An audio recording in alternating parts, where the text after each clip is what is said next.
안녕하세요. 행복씨앗입니다. 오늘도 시장을 정리하면서 하루를 마무리하는 시간을 가져볼까 합니다. 오늘 우리 시장은 코스피도 코스닥도 상승 마감했습니다. 코스피는 1.31%, 그리고 코스닥은 3.05% 상승 마감했습니다. 어제는 시장이 또 크게 하락하더니 오늘은 또 시장이 이렇게 올라 버렸습니다. 물론 시장 상승은 코스닥 같은 경우는 외국인 투자자들이 많이 매수했고, 또 우리 코스피 쪽에서는 기관들이 매수했습니다만은 아직 코스피에서 이 외국인 투자자들은 돌아오지 않았습니다. 아직은 이 외국인 투자자들이 좀 우왕좌왕하고 있다, 그렇게 보시면 되겠습니다. 어쨌든 어제 하락했다가 오늘 이렇게 다시 상승하니까 여러분들 놀란 것은 조금 진정이 됐겠죠. 자, 최근에 시장이 이렇게 막 변동성이 커졌던 이유는 그동안 긴축에 대한 우려가 계속 있었잖아요.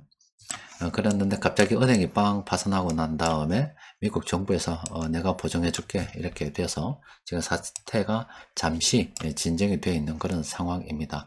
그런데 이것보다는 앞으로 연준이 이때까지 지금 은행이 파산했던 게 긴축을 강하게 해와서 그런 건데 앞으로도 계속 금리를 올릴 것인가, 이런 문제가 더 중요하겠죠.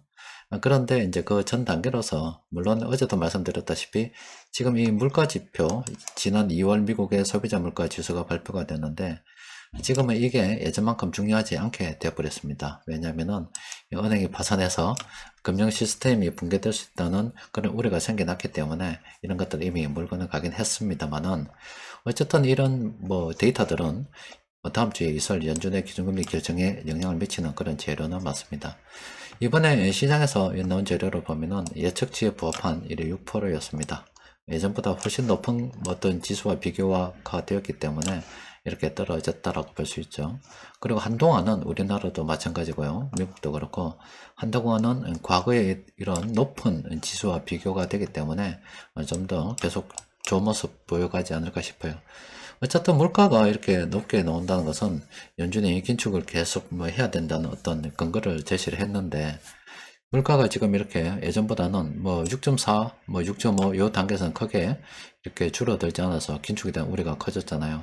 그런데 어쨌든 예전보다 쑥 떨어진 이런 모습을 보이기 때문에 연준도 그렇지 않아도 지금 긴축에 대한 어떤 불만들이, 또 어떤 긴축의 부작용이 은행 파산으로 이렇게 연결이 되면서 조금씩 커지고 있습니다. 그러니까 연준이 다음 기준금리 결정을 하는 데 있어서 뭔가 테러가 좀 필요했는데 이번에 소비자 물가 지수가 그 테러를 좀 열어준 셈이 될 것 같아요. 어쨌든 긴축은 거의 끝물이다, 이렇게 또 보시면 되겠습니다. 얼마 전에 긴축이 한참 시장에 어떤 굉장한 재료로 급부상을 할 때 긴축이 계속 이어진다, 이런 재료하고, 또 반대쪽에는 아니다, 이제 경기가 회복되고 있다, 이런 어떤 그런 거 지지하는 이런 세력들하고 서로 재료가 부딪혔는데 아무래도 이 긴축을 지지하는 쪽이 훨씬 더 유리했었죠. 그런데 상황이 한순간에 바뀌어가지고 세력들도 이쪽으로는 점점 힘을 잃게 됐습니다. 자, 오전에 여러분들께 경제는 심리라는 이야기를 말씀드렸습니다. 실제로 경제는 심리가 맞습니다. 우리가 사고 파는 이 주식 가격이라고 하는 것도 정가가 없습니다. 그냥 사람들이 사는 사람 파는 사람 나눠줘서 서로 가격을 흥정하는 겁니다. 호가창을 통해서 흥정을 해서 가격이 딱 맞아 떨어지면 이제 그때 거래가 되는 겁니다. 여러분들 오전 시장에도 말씀드렸다시피 마트에 가가지고 이 가격이 얼마 찍혀 있으니까 그게 정가인지 아는데, 그렇지 않습니다. 똑같은 새우깡을 사더라도 대형 할인점에 가서 사는 것과 또 이래 밖에 다른 편의점에서 사는 것과 이 가격 차이가 다릅니다. 그 말은 정가가 다르단 말이죠. 가격이 얼마든지 바뀔 수 있다는 거예요. 또 여러분들 자동차 살 때도 매장에, 특히 외제차 같은 경우는 매장에 붙은 가격 그대로 사면 바보 소리 듣죠. 여러 가지 이벤트를 하잖아요. 그러면은 똑같은 차를 산다 하더라도 어떨 때는 굉장히 비싸게 팔리다가 또 어떨 때는 또 싸게 팔리기도 합니다. 그러니까 이 가격이 어떻게 조정이 될 수 있다고 하는 것은 그 가격을 조정하는 데 있어서 계속 심리가 반영이 된다는 겁니다. 생각해 보면은 주위에 우리 거의 모든 것들이 다 어떤 심리적인 요인에 의해서 가격이 결정이 되고 거래가 되고 이렇게 되면서 경제 활동이 계속 영위가 됩니다. 그런데 시스템 위기 이런 이야기들은 조금 다른 게, 금융 시스템이 이렇게 붕괴되면 돈이 한순간에 사라져서 사람들이 너도나도 이 돈을 쥐고 쓰려고 하기 때문에 거래 자체가 일어나지 않게 됩니다. 그러니까 급속도로 이렇게 냉각이 돼버리게 되는 거죠. 그런데 예전에 제가 여러분들께 지금 다시 심리 이야기를 꺼낸 게, 지금 이렇게 미국에서 이렇게 은행이 하나 무너지려고 하니까 정부에서 곧바로 개입을 했습니다. 내가 책임질게 이랬어요. 하나 더 무너지니까 내가 책임질게 이렇게 해서 딱 선 닦았어요. 예전에 2008년도도 내가 책임질게 하면서 돈 다 갖다 줬죠. 또 그리고 코로나 바이러스 때도 뭐 경제가 잘 안 돌아가려고 하니까 내가 책임질게 하면서 갖다 줬습니다. 자, 이게 어떤 거냐면 내가 책임질게, 이 물주, 그게 바로 물주라고 하는 겁니다. 지금 뭐 물주는 연준하고 미국 정부가 되겠죠. 이 물주가 없으면 어떻게 되느냐? 그냥 박살납니다. 그러니까 지금 제가 여러분들께 늘 경제위기, 경제위기 이런 말씀드렸는데, 어떤 뭐 2008년도 미국 금융 그 위기도 물주가 있어서 막았죠. 또 코로나가 퍼졌을 때 물주가 있어서도 막았습니다. 이번에도 뭐 자전한 겁니다만은 미국에서 은행 파산하려고 하니까 일단 정부가 나서서 또 물주가 돼줬어요. 그러니까 이 물주라는 사람들을 그 국민들이 믿기 때문에 그렇습니다. 쟤들이면 저 정도 해결할 수가 있겠구나 하는 겁니다. 그런데 쟤들로서도 해결이 안 되겠다 하면은 그냥 그 나라 경제는 박살나는 겁니다. 물주가 신뢰를 잃게 되면은 그 나라 경제는 박살나는 거예요. 그 물주가 신뢰를 잃은 국가들이 있죠. 짐바브웨도 그랬고 베네수엘라도 그렇습니다. 물주가 신뢰를 잃게 되면 물주가 뭐 정부가 나서서 뭐 그 나라에 있는 은행이 나서서 어떤 이야기를 한다 하더라도 믿지 않아요. 그냥 박살나 버립니다. 지금은 이런 물주들이 미국 뭐 연준이나 또 미국 정부 뭐 이런 것들을 사람들이 굳건하게 믿기 때문에 괜찮은데, 만약에 연준이나 미국 정부도 믿지 못할 상황이 된다. 그러면 전 세계에 물주가 없는 상황이 되잖아요. 그런데 경제 위기가 왔다. 그냥 내리맡길 거 없는 겁니다. 자, 그와 관련해서 예전에 여러분들께 설명을 좀 드렸죠. 제가 지구상에 수많은 책들이 있는데 그 수많은 책들 중에서 자녀에게 물려주라고 하면은 딱 한 권을 뽑으라고 하면은 저는 이 책을 물려주겠다, 그렇게 말씀 예전에 드렸고 카페에도 간간히 소개해 드렸죠. 자, 여기에 보면은 물주에 대한 이야기가 나옵니다. 뭐 우리가 생각하는 이 금융위기가 뭐 크고 작고 뭐 어떤 정도의 차이는 있겠습니다만은 인류 역사상 뭐 생각보다 많이 일어났습니다. 금융위기가 일어났던 뭐 공통적인 요인은 돈이 이래 많이 늘어난 거예요. 보통 요 정도 있어야 되는데 투기로 인해서 갑자기 이렇게 돈이 늘어났다가 투기 거품이 꺼지면서 쏙 이제 돈이 이만큼 늘어났다가 다시 이만큼 줄어든 거예요. 그렇다 보니까 어제도 말씀드렸다시피 뭐 금리 인상, 돈을 줄이는 것은 누군가는 나가 죽으라고 하는 거기 때문에 그게 쉽지 않다라고 말씀드렸죠. 이 책에 보면은 뭐 수많은 경제 위기가 이래 있었다 하면 대충 그런 이야기를 하고 있어요. 또 어느 지역에 크고 작은 이런 일들이 있었고 뭐 관련된 사건들이 이런 게 있는데, 뭐 그 이전에는 이런 것들이 이제 투기 대상 이쪽으로 돈이 몰렸다는 거예요. 돈이 몰렸다가 이런 일로 인해서 통화가 팽창이 됐다.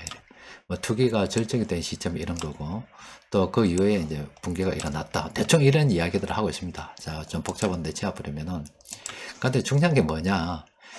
이 사건이 크면 클수록요, 이 위기라고 하는 게, 이 사건이 국지적이 아니라 좀 넓은 쪽으로 크면 클수록 그 미치는 파장은 큰데, 근데 파장이 중요한 게 아니라 이 개입한 궁극적 대여자라는 게 있습니다. 이게 물주입니다. 물주.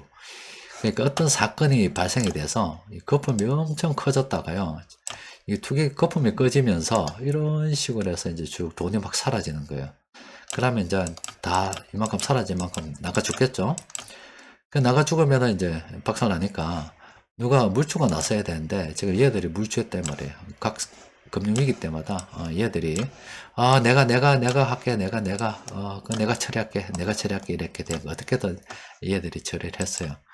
그러면은 이 처리하는 이 물주의 신용에 따라서 뭐 제 정도면 충분히 처리가 되겠지 하면은 이 금융위기가 진화가 되고 넘어가는 겁니다.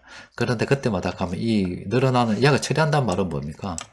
이렇게 줄어드는 돈 있죠. 거품으로 늘어났던 돈, 그거를 채워준다는 거예요. 그러면은 돈이 다시 이만큼 늘어나 있는 거예요. 그 다음에 또 거품이 또 이만큼 발생하면은 또 누군가 이거 줄어드는 부분에 대해서 채워줘야 되겠죠. 그럼 채워줄게. 그러다가 자꾸 늘어나면 이렇게 누가 또 채워주죠. 근데 어느 순간 이 늘어나는 돈을 더 이상 채워줄 사람이 없다. 그러니까 궁극의 뭐 개혁한 궁극적 대여자, 무례를 치면 물주가 진영 잃게 돼서 더 이상 돈을 채워줄 수가 없다. 그러면은 말 그대로 박살이 나는 겁니다. 2008년도 미국발 금융위기 때도 물주가 나서서 채워줬습니다. 그리고 2020년에도 물주가 나서서 채워줬죠. 또 그리고 또 이번에 미국 은행 몇 개 터지니까 물주가 나서서 지금 채워주고 있습니다. 그럼 물주가 누굽니까? 미국 정부이고 이제는 연준이 나설 차례이죠. 그러니까 이게 굉장히 위기를 쭉 정리를 해보면 굉장히 단순합니다. 돈이라고 하는 것은 계속 늘어나요. 늘어나는데, 이 중에 똑똑한 놈들이 있다니까. 그 중에 좀 똑똑한 놈들이 있어요. 똑똑한 놈들이 있어서, 막 부족입니다. 이때는 면하고요. 이때 뭐 토지고, 이때는 철도입니다. 뭐 그때하고 지금하고 이제 상황이 다르니까. 그러면은 이쪽 괜찮다고 소문이 엄청 나가지고, 계속 거품을 갖다 사람들을 막 끌어당깁니다. 땡겼다가 저거는 쏙 빠져버리고, 나머지 사람들이 다 남아있는 거죠. 그러면 이제 거품이 빵 터지는 거예요. 그걸로 끝나면 끝나는데, 뭐, 그게 국제적인 사건이라서, 뭐, 큰 영향을 미치지 못한다 그러면 난 아프겠죠. 그런데, 여러 가지 요인이 있겠지만은, 야, 이거 저거 놔뒀다가 큰일 나겠다 싶으면, 이제, 보통 정부가 개입합니다. 은행도 개입하고, 이렇게 개입을 해서 내가 커버해 줄게. 이렇게 해서 이제 또, 대충 어느 정도 적당한 수준에서 타입이 돼서 끝나는 거죠. 그럼 그때 일어났던 거품들이 또 그대로 남아있고, 그 상태에서 이 똑똑한 놈들이 또 다른 거 가지고 이렇게 계속 이렇게 거품을 만들어 나갑니다. 지금 지금 이 몇 년도예요? 이거 1800년도죠? 지금 몇 년입니까? 우리 2000년 넘었죠? 2023년 아닙니까? 계속 옛날부터 있었습니다. 그럼 그 이전에 없었냐? 그 이전에도 있었습니다. 공부해보세요. 굉장히 재밌습니다. 기원 전에도 있었어요. 기원 전에도 있었고, 로마 시대 뭐 계속 있었습니다. 계속 있었고, 그 이후에도 지금 계속 있는 겁니다. 지금까지 있는 겁니다. 이 역사적으로 지난 몇천 년 동안에 이렇게 계속 반복돼 왔었던 일입니다. 그래서 저는 운 좋게 계속 이거 공부하니까, 이거를 계속 연구하고 하다 보니까, 이걸 갖다가 지금 우리 카페 이야기한 지도 몇 년이에요. 14년째잖아요, 지금. 그 전에도 공부해서 얼마나 많이 했겠어요. 이런 공부 계속 하다 보니까 대충 그 패턴을 알게 되는 거고, 이번에 실리콘밸리 은행이 뭐 파산하고 파산했을 때, 다른 건 볼 필요 없습니다. 물주가 뭔지 보고, 그 물주가 신용이 있으면 그냥 그걸로 게임이 끝난 겁니다. 은행이 파산했는데 미국 정부에서 보조서 주겠다는데, 그럼 끝난 거지, 뭐가 필요합니까? 시장에 들쑥날쑥하는 게 이건 무슨 의미가 있어요? 돈은 궁극적으로 계속 늘어나는 쪽으로 가고 있는 거고, 커버할 수 있는 거 없는 거가 중요한 거죠. 그럼 나중에 미국 정부가 베네수엘라 정부처럼, 아니면 짐바브웨 정부처럼, 아니면 뭐 여타 조금 위기가 많은 그런 국가들의 정부처럼 미국 정부도 신뢰하지 못하는 상황이 돼버렸다. 그럼 그때는 위기를 누가 진화를 해줄 거냐고. 박살 나겠죠. 박살 나겠죠. 그런 시절이 올 겁니다. 미국 정부가 지금 신뢰를 갖다 쌓은 지 100년도 안 됩니다. 저희들 100년도 안 돼요. 1920년대만 해도, 물론 미국도 그때도 강대국이었습니다만은, 100년 전만 해도 기축통화는 영국이었습니다. 쟤들 100년도 못한 나라입니다. 그럼 저 나라가 계속 기축통화 지위를 유지하면서 갈 수 있겠네, 이 말이에요. 언젠가는 박살 나겠죠. 그런데 하여튼, 뭐, 말씀드리고 싶은 것은, 이번엔 별거 아니다. 경제는 또 심리를 하고 하는 거고, 이번엔 물주가 있으니까 걱정할 필요 없다, 이 말입니다. 이해되시죠? 자, 그러면은 또 가뿐한 마음으로 오늘 시장 수급 들여다보도록 하겠습니다. 근데 아직 위기는 끝난 게 아니에요. 지금 외국인들이 아직 그렇게 많이 매수한 거 아닙니다. 그러니까, 미국 정부가 나서기로 했다. 이게 그냥 끝이에요. 끝이고, 다음 주에 연준이 나서서 액션을 좀 보여줘야 됩니다. 확실한 시장을 갖다가 좀 진정시킬 만한 뭔가 해줘야 돼요. 그럼 다른 사람 해주는 게 아닙니다. 지금은 보정인이 필요하다, 이 말이에요. 보정인이. 미국 정부 아니면은 연준 딱 두 개입니다. 나머지 게임 끝입니다, 그냥. 우리나라에서는 우리 국내 중앙은행이나 정부에서 보정해주면 되겠죠. 근데 어떻게, 주식시장이 우리나라 사정만 가지고 움직이는 게 아니다, 아닙니까? 미국에서 터진 일이고, 또 은행 하나, 미국에서는 작은 은행이지만 우리나라한테는 엄청 큰 은행입니다. 그런 것도 막 터지기 시작하는데, 우리가 미국 정부, 아니면 미국에 있는 은행, 우리가 보정해 줄 거냐고. 그게 아니죠. 지금은 미국 정부하고 연준이 나서서 보정을 해줘야 됩니다. 쟤들이 보정을 하는 게 이제 점점 확실해지면 시장은 정상적으로 돌아가는 거죠. 그런데 그냥 안 받아 뻔하다니까 걔들은 무조건 보정해줘야 됩니다. 왜냐면 그 역사적으로 봐도 그냥 그렇고, 그럼 나눠가지고 터잡을 거냐고. 이 바보 같은 짓이 어디 있어요. 막을 수 있는데 이번에 터져가지고 정권 뭐 이번에 바뀌어버리고 그렇게 하겠어요? 절대 그렇게 하지 않습니다. 막지 못해가지고 끝나는 거지, 막을 수 있으면 무조건 막는데, 그 막는다는 것은 무조건 돈 풀린다는 겁니다. 방향은 끝났잖아. 정해졌잖아, 그냥. 그럼 늘어난 쪽은 어디로 갑니까? 돈이 계속 늘어난 쪽으로 갈 수밖에 없다고. 굉장히 간단한 문제입니다. 이건 더하기 빼기보다 더 쉬운 문제예요. 걱정할 필요 없다 이 말입니다. 자, 일단 또 오늘 시장 보도록 합시다. 자, 하여튼 이런 거 매수했습니다. 이런 거 매수했는데 시장이 출렁거릴 때 더 사야 됩니다. 지금 당장 우리가 뭐 돈 필요하지 않고 조금 유동성이 좀 된다 그러면 무조건 지금은 매수입니다. 자, 일단 이렇게 좀 사놨고, 이런 거 괜찮은데 그 중에서 세력들이 공통적으로 매수한 종목 보니까 이렇게 16개 종목이 됩니다. 정리를 좀 해보니까 뭐 다 관심을 가질 필요는 없고요. 이 아래쪽에 있는 종목들은 우리가 관심을 좀 가질 필요가 있겠습니다. 그리고 변곡점 지표를 통해서 살펴보니까 오늘은 한 종목 조심해야 하는 종목이 있습니다. 이 종목은 조심해야 되겠죠.